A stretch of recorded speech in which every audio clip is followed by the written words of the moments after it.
బుచ్చిబాబుకు మరి ఏంటో ఈ హాస్పిటల్ సెంటిమెంట్ ఏంటో ఈ కట్ చేయడాలు ఏంటో మరి అదొక సెంటిమెంట్ లాగా ఆయన పట్టుకొని వస్తున్నాడు.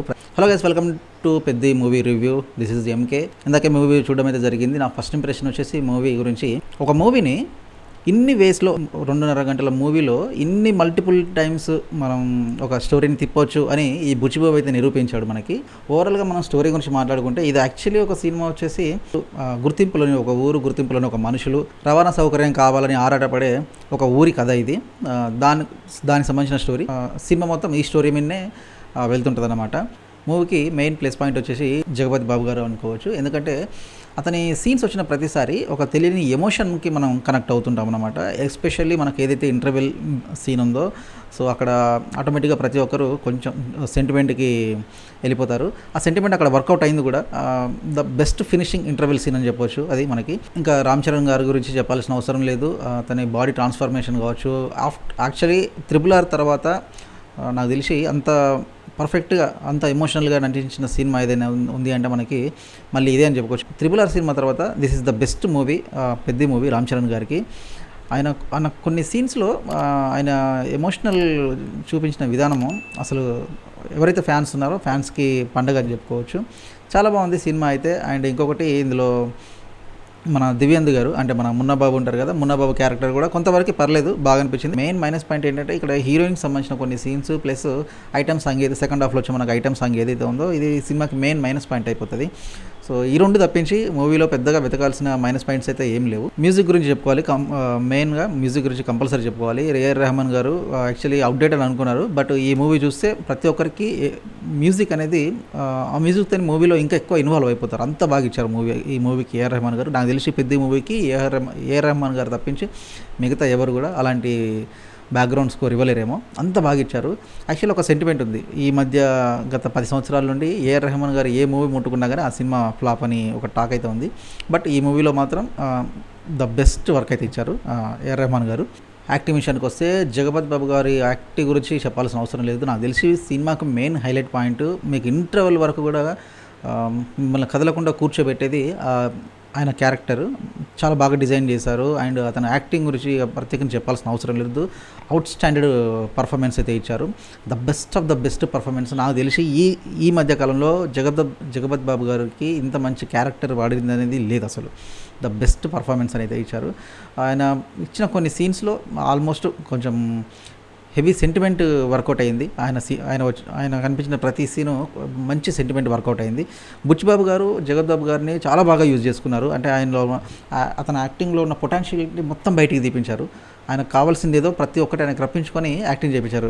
అండ్ నెక్స్ట్ రామ్ చరణ్ గారి గురించి చెప్పాల్సిన అవసరం లేదు. అతను సినిమాలో మీరు రామ్ చరణ్ గారిని చూసి అర్థమైపోతుంది. అతని బాడీ ట్రాన్స్ఫర్మేషన్ కావచ్చు, అతని ఎమోషనల్ సీన్స్ కావచ్చు, అవి చూస్తే మీకు అర్థమైపోతుంది రామ్ చరణ్ గారు ఎఫర్ట్స్ పెట్టారో సినిమా కోసం అని చెప్పేసి. అది మొత్తం మనకు స్క్రీన్ మీద కనిపిస్తుంటుంది. అంటే అతను బాడీ మీద తీసుకున్న కేర్ కావచ్చు. అంటే మీకు మూవీలో ఇక్కడ యాక్చువల్లీ 3 పార్ట్స్గా డివైడ్ అవుతుంది. ఒకటి క్రికెట్, తర్వాత కుస్తీ, తర్వాత మనకు రన్నింగ్. ఈ 3 సీన్స్ వచ్చినప్పుడల్లా మనకు బాడీ ట్రాన్స్ఫర్మేషన్ ఈజీగా కనిపిస్తుంది మనకు మూవీలో. అంటే దానికి ఆ స్పోర్ట్స్ తగ్గట్టు కావాల్సిన బాడీని ఆయన బిల్డ్ చేయడం అనేది, అతను మలుచుకోవడం అనేది చాలా గ్రేట్ అని చెప్పొచ్చు. అండ్ ఇక్కడ మెయిన్ ఇంకోటి ఏంటంటే, ఇక్కడ రామ్ చరణ్ గారి బాడీ ఒకటే కదా, తన హెయిర్స్ కూడా యాక్టింగ్ చేయడం స్టార్ట్ చేశాయి. The best hair Ram Charan గారిది భలే ఉంటుంది సినిమాలో. అండ్ ఇంకా బుచ్చిబాబు గురించి తీసుకుంటే సెకండ్ మూవీకే ఈ లెవెల్లో మూవీ తీయడం అనేది చాలా గ్రేట్. అండ్ అది కూడా రామ్ చరణ్ లాంటి ఒక స్టార్ దొరికితే అతన్ని ఏ విధంగా యూజ్ చేసుకోవాలి అనేది బుచ్చిబాబుకు చాలా బాగా అర్థమైపోయింది. ఆ విధంగా అతను యూజ్ చేసుకున్నాడు కూడా. కాకపోతే నాకు ఈ బుచ్చిబాబుకు మరి ఏంటో ఈ హాస్పిటల్ సెంటిమెంట్ ఏంటో ఈ కట్ చేయడాలు ఏంటో మరి అదొక సెంటిమెంట్ లాగా ఆయన పట్టుకొని వస్తున్నాడు ప్రతి మూవీలో. అంటే యాక్చువల్లీ 2 సినిమాలైనా ఉన్న 2 సినిమాల్లో కూడా అక్కడ ఒకటి కట్ అయింది, ఇక్కడ ఒకటి కట్ అవుతుంది.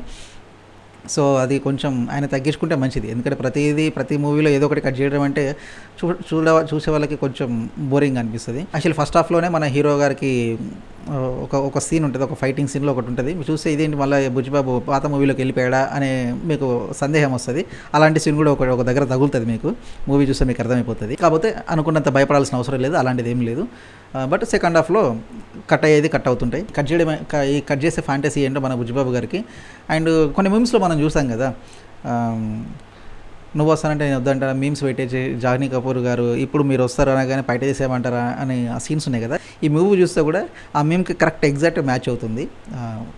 ఆ బయట దేశ ఫ్యాంటసీ ఏంటో మరి అర్థమైతలేదు. అండ్ ఇంకొకటి హీరోయిన్ని ఆ హీరోయిన్ ఎందుకు పెట్టారంటే నాకు తెలిసి కథ కోసం కాకుండా జస్ట్ ఆడియన్స్ను కొంచెం అట్రాక్ట్ చేయడం కోసం పెట్టారు అన్నట్టే చూపించారు. అంటే పెద్ద యాక్టింగ్కి స్కోప్ ఇవ్వకుండా ఓన్లీ బాడీ పార్ట్స్ వరకే చూపించడం అనేది కొంచెం అంతగా అదొక్కటి కొంచెం మైనస్ పాయింట్ అయ్యే ఛాన్స్ ఉంది. అండ్ సెకండ్ హాఫ్లో వచ్చి ఇందాక చెప్పినట్టు సెకండ్ హాఫ్లో వచ్చే ఐటమ్ సాంగ్ ఏదైతే ఉందో అదైతే అసలు అన్వాంటెడ్. కరెక్ట్ సినిమా మూవీ మంచి పీక్స్కి వెళ్తుంది అనే టైంలో పంట కింద రాయబడినట్టు ఐటమ్ సాంగ్ వచ్చి పడుతుంది అనమాట. అసలు అన్వాంటెడ్ సాంగ్ పెట్టారు. అదొక బడ్జెట్ బొక్క తప్పించి దానివల్ల ఏం లేదు. చూసే ప్రేక్షకులు కూడా అది ఎంజాయ్ చేయరు, ఇంకా అది కొంచెం నిరుత్సాహపరుస్తుంది ఆ ఐటమ్ సాంగ్ అనేది. అదొకటి నాకు తెలిసి ట్రిమ్ చేస్తే బెస్ట్. హీరోకి ఉండేది ఒకటే మోటివ్, మళ్ళీ పుడతామా ఏంటి అనుకుంటే ఒక మాట ఒక డైలాగ్ ఉంటుంది అతనికి.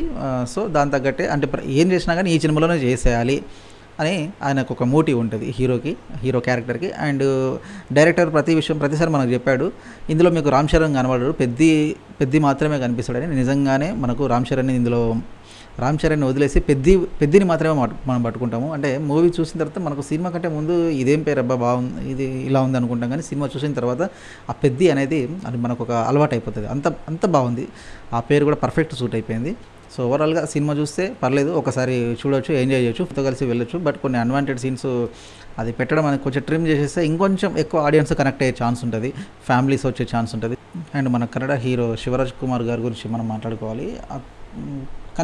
అతను ఉన్న క్యారెక్టర్ ఒక 30-40 మినిట్సే కావచ్చు, బట్ ఏంటంటే మెయిన్ ఇంపాక్ట్ కనిపిస్తుంది ఆ క్యారెక్టర్కి. ఈ మూవీలో మెయిన్ ఇంపాక్ట్ అనేది కనిపిస్తుంది. సో దాని ద్వారా మనకి హీరోకి రావాల్సిన కొన్ని ఆలోచనలు ఏవైతే ఉన్నాయో, అంటే అతను తన సొంతంగా ఆలోచించడం మానేసి ఊరి గురించి ఆలోచించడం అనేది ఏదైతే కాన్సెప్ట్ ఉంటుందో అది మన శివరాజ్ కుమార్ గారి దగ్గర నుండి బీజం పడుతుంది అతనికి.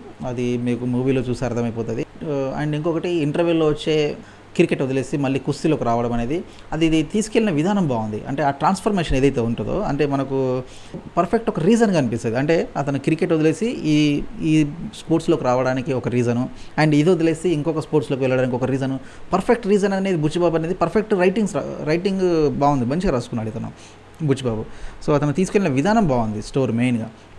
అండ్ ఆ ట్రాన్స్ఫర్మేషన్ ఏదైతే ఉందో మనకు ఆట మారింది, అక్కడ బ్యాట్ ఇరగొట్టడము, ఇక్కడ గద రావడము అదొకటి. ప్లస్ ఇంకొక సీన్ నాకు బాగా నచ్చింది ఏంటంటే మనకు శివరాజ్ కుమార్ గారిని కలవడానికి మనకు రామ్ చరణ్ గారు వాళ్ళ ఇంటికి వెళ్ళినప్పుడు, అంటే అతను ఏమంటారు చూడు ట్రైనింగ్ ఇచ్చే మైదానం ఉంటుంది కదా గ్రౌండ్, అక్కడికి వెళ్ళినప్పుడు రామ్ చరణ్ గారిని ఆపడానికి అందరూ పట్టుకున్నప్పుడు ఒక చిన్న సీన్ ఉంటుంది. అంటే ఇతను రామ్ చరణ్ గారి చెప్పు నుండి కాలు బయట పెట్టడము, ఆ గ్రౌండ్లో పెట్టడం, అంటే అతను అడుగు పడింది అక్కడ అని సింబాలిక్గా చెప్పడము, అదొక షాట్ బాగుంది. అంటే అది ఐకానిక్ సీన్గా ఏం పెద్దగా ఎఫెక్ట్తో చూపించలేదు, బట్ అదొక సీన్ బాగుంది, అది నాకు బాగా నచ్చింది.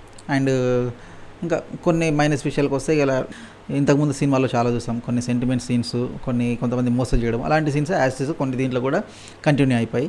అంటే ఓవరాల్గా ఒక కమర్షియల్ మూవీ ఏ విధంగా ఉంటుందో ఆ విధంగానే తీసుకెళ్లారు. సో ఓవరాల్గా మూవీకి వెళ్ళొచ్చు, బాగుంది, మంచిగా ఎంజాయ్ చేయండి సినిమాను. ఇంకా కొన్ని ఆ మైనస్ పాయింట్లు అదొకటే, లాస్ట్కి ఆ సెకండ్ హాఫ్లో వచ్చే ఒక ఐటమ్ సాంగ్, కొన్ని సీన్స్ అంతే. అది కూడా హీరో అండ్ హీరోయిన్ మధ్యలో వచ్చే కొన్ని సీన్స్ తీసేస్తే సినిమా మాత్రం ఓవరాల్గా పీక్స్. బాగుంది సినిమా, మంచి పర్ఫార్మెన్స్, మంచి ఎంటర్టైన్మెంట్, మంచి ఫైట్స్, మంచి సెంటిమెంట్ అండ్ మంచి మెసేజ్ ఓరియంటెడ్ మూవీ. సినిమా బాగుంది. సో ఇది ఈ మూవీకి నేను ఇచ్చే రివ్యూ. నా రివ్యూ మీకు నచ్చితే లైక్ చేయండి, సబ్స్క్రైబ్ చేయడం మాత్రం మర్చిపోకండి. జస్ట్ మీకు చేసే ఒక చిన్న సబ్స్క్రైబ్ మన ఛానల్ గ్రోత్ అయ్యే ఛాన్స్ బాగుంటుంది.